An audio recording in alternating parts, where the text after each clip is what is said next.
Vamos a comenzar imaginando a un antropólogo armado con su cuadernito de notas que visita a una comunidad indígena para hacer trabajo de campo, allá en los confines del mundo, como decíamos en el capítulo anterior. A la sabana un caballero fue con un acento de la capital. A la sabana un caballero fue con un acento de la capital. Allá en esos parajes recónditos, perdidos en selvas tropicales, empapados por lluvias torrenciales, o en esos desiertos inhóspitos abrasados por el sol en el continente africano, allí vive gente, hay gente.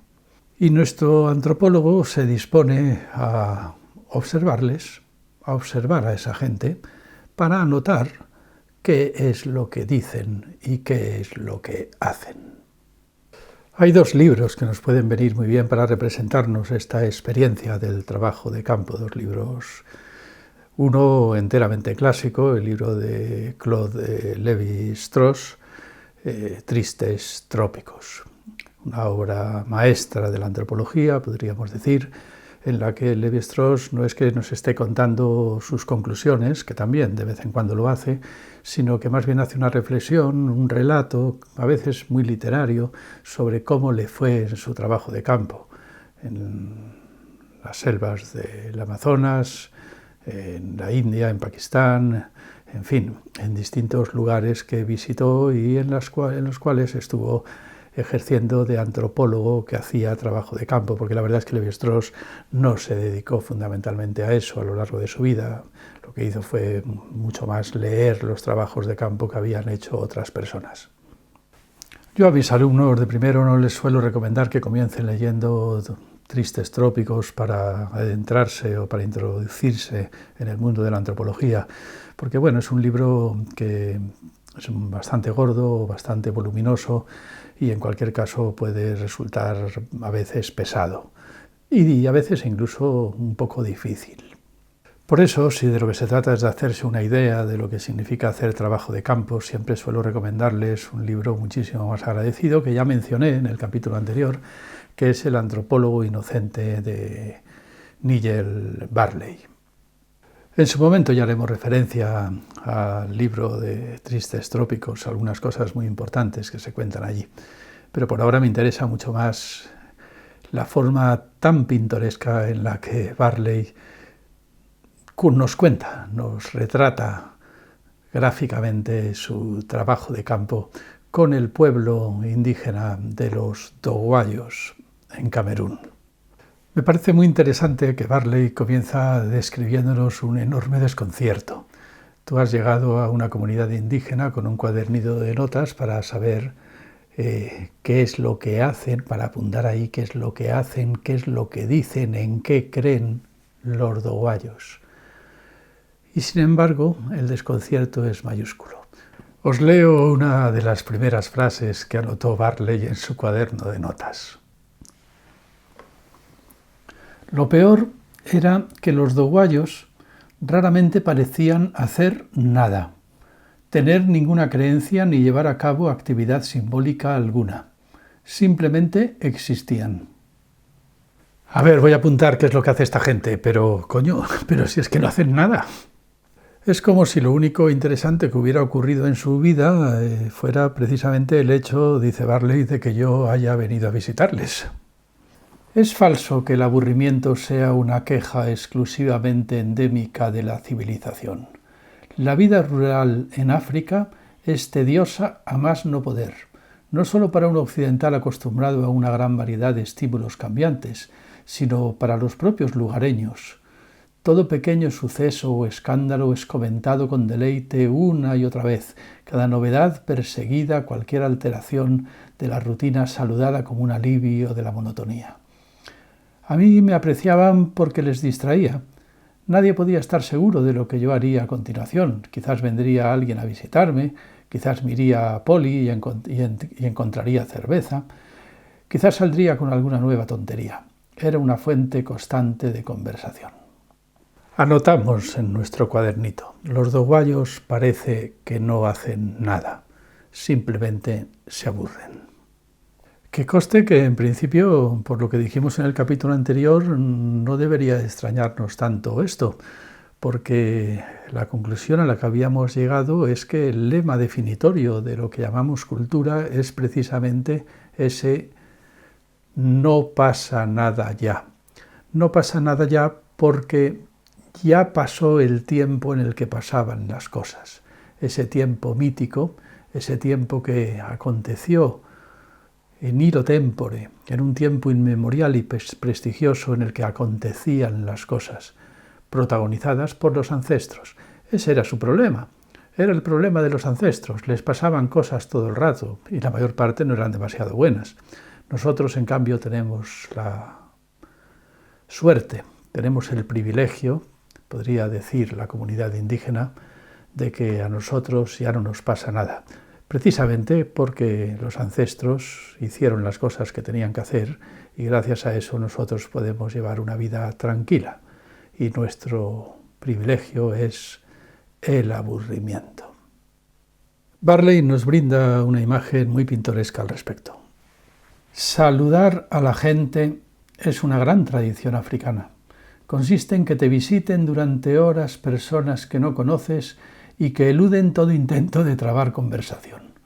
Marchar apresuradamente se considera de mala educación, de modo que se vuelve sobre los mismos temas una y otra vez. El campo, el ganado, el tiempo, el campo, el ganado, el tiempo. Si este es el primer testimonio de la antropología, la convicción de que, esta gente no hace nada, quizás es que tenga o tuviera razón Nietzsche, al que ya dedicamos otra serie en este mismo canal, ¿verdad?, al definir al ser humano como el nihilista, como una voluntad de nada, como una voluntad que quiere la nada. Quizás es que Nietzsche en este sentido haya sido un penetrante antropólogo, pero esto lo vamos a dejar para reflexionar más adelante. Por el momento detengámonos en el esquema en el que ya habíamos desembocado en el capítulo anterior. Hubo un tiempo en el que pasaban las cosas. Ese tiempo protagonizado por unos seres mitológicos, por unos ancestros, cabezas de pimiento, decíamos retóricamente en el capítulo pasado, que no eran ni hombres ni animales, ni dioses ni mortales, que tampoco eran ni hombres ni mujeres y que además todavía no sabían hablar o todavía no dominaban el lenguaje porque fueron ellos precisamente los que lo fundaron, los que pusieron nombre a las cosas, como ya habíamos dicho. Esos tiempos, ese tiempo en el que pasaban las cosas, ha pasado ya no pasa, ya no existe entre nosotros. Así es que efectivamente nosotros vivimos más bien en el no pasa nada ya de la cultura. Ahora bien, esta cultura, precisamente por lo que hicieron los ancestros, por lo que hicieron estos seres mitológicos, se encuentra bien determinada por un sinfín de oposiciones binarias. Gracias a lo que los ancestros hicieron, se separaron los animales de los seres humanos, se separaron los hombres de las mujeres, se separó el cielo de la tierra, se separaron los mortales de los dioses, se separó en general, podríamos decir muy en resumen, rememorando un libro de Levi-Strauss en Mitológicas, se separó lo crudo de lo cocido, se separó la naturaleza de la cultura. Pero es verdad que este mismo esquema del pensamiento mitológico nos obliga a poner en el centro de eso que llamamos la cultura, pues una nada, un vacío, un no pasa nada ya.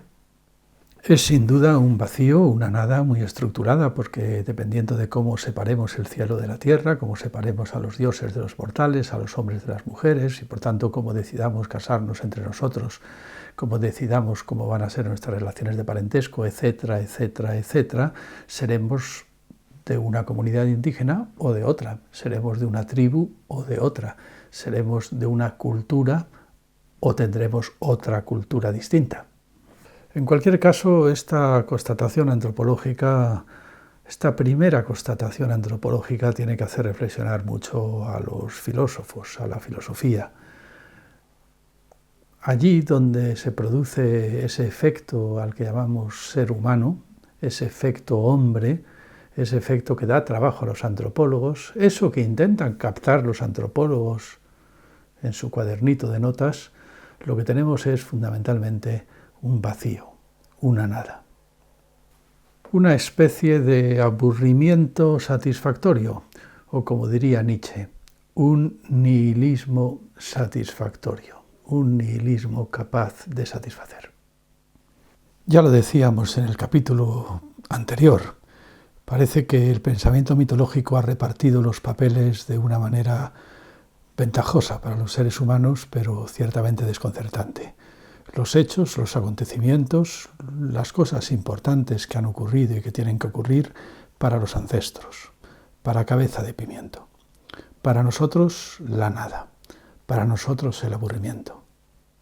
Pero cuidadito, porque este aburrimiento, esta nada, tiene también otro aspecto.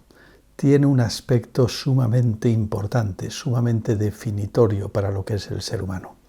Es ni más ni menos que la palabra, el lenguaje.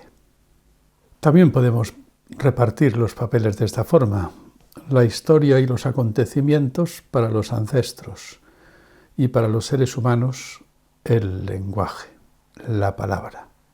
Pensad que ciertamente para que estemos todos hablando aquí, charlando aquí, bueno, en este momento estoy charlando yo aquí, pero estoy charlando yo aquí porque en este momento no hay un terremoto, o tampoco hay un águila arrancándome el hígado, o no sé, tampoco se está juntando el cielo con la tierra por el estallido de un volcán. Estoy hablando, estoy charlando porque aquí no pasa nada, y si pasa algo se estropea la charla. En el momento en que alguien grite fuego al otro lado del pasillo y empiece a ver que se llena la habitación de humo, evidentemente dejaré de grabar este vídeo, dejaré de charlar. Los seres humanos hablamos precisamente porque no pasa nada, y hablamos cuando no pasa nada. Y es precisamente porque no pasa nada por lo que nos entretenemos en charlar. Aunque bueno, ¿en charlar de qué? En charlar, por ejemplo, saludando a la gente. Visitas a una persona que no ha pedido que le visites y le tienes horas y horas repitiendo y volviendo sobre los mismos temas. El campo, el ganado, el tiempo, el campo, el ganado, el tiempo. Es como si en este sentido la vida humana en general fuera una inmensa conversación de ascensor. Esas conversaciones que mantenemos en los ascensores cuando no tenemos nada que decir, pero sabemos que hay que decir algo, aunque solamente sea por educación. Así pues, resulta que en la repartición de papeles que habíamos representado en nuestro esquema, sobre el cimiento de esa nada, de ese vacío que habíamos colocado en el centro de la cultura, de eso que hemos llamado cultura, se levanta en realidad una casa, una institución muy importante. Es lo que las comunidades indígenas además muchas veces llaman precisamente así, la casa de la palabra. Esto es lo que no puede faltar en una comunidad indígena, en una comunidad humana, simplemente vamos a decirlo así, la casa de la palabra. La casa en la que se van a pronunciar las palabras de importancia. Nosotros mismos tampoco somos anomalías antropológicas, somos indígenas normales y por eso a esta casa de la palabra solemos llamarla Parlamento. Tiempo tendremos en esta serie o en otras para buscar las diferencias entre la casa de la palabra de las comunidades indígenas y nuestros orgullosos y prepotentes parlamentos, el Parlamento español, el Parlamento europeo, ¿no?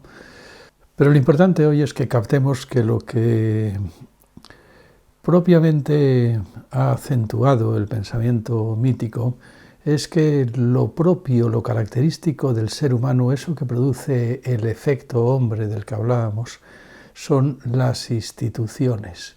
Y entendemos por instituciones esas conformaciones de la palabra, esas cosas que ha edificado precisamente la palabra.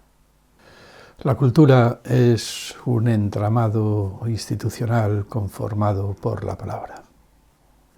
Y no pensemos que, por ejemplo, eso de saludar a la gente no es una institución antropológica de lo más interesante.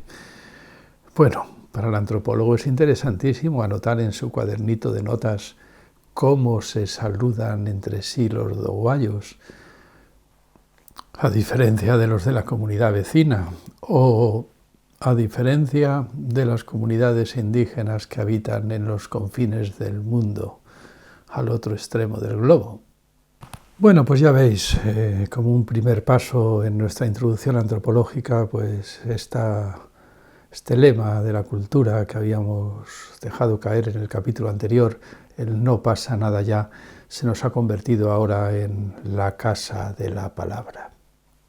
En el lenguaje, en lo que más específicamente distingue al ser humano de los animales. Eso, dicho entre paréntesis, siempre según el pensamiento mítico, porque bueno, otra cosa es que nosotros podamos plantearnos si los animales también hablan y cuál es el lenguaje de los animales, etcétera, etcétera, etcétera, que eso es otro problema. Pero eso es un problema científico, no es un problema, no es una tesis interna, intrínseca a la forma en la que piensa el pensamiento mítico. Como temas o como motivos filosóficos que vamos dejando al margen de estos problemas, podríamos señalar pues, el hecho de que el ser humano está compelido necesariamente a vivir una vida lingüística que es tanto como vivir una vida nihilizada, una vida que pasa a través del no pasa nada ya, que pasa a través, que se levanta sobre los cimientos de un vacío, de una nada. Esa esencia nihilista del ser humano que ya habíamos señalado en nuestra serie sobre Nietzsche. Quizás Nietzsche tuviera en ese sentido, decíamos, algo de razón. ¿En qué medida las palabras nos separan de las cosas al mismo tiempo que nos permiten nombrarlas? ¿En qué medida nuestra vida lingüística nos separa de otra posible verdadera vida en directo con el trato de las cosas? Estos son temas que dejamos en el aire para próximos capítulos. Nos quedan un montón de cosas pendientes sobre las que reflexionar. Nos seguimos viendo en la filosofía en Canal. Porque una cosa es el indio y otra cosa la antropología. Porque una cosa es el indio y otra cosa la antropología. Uy.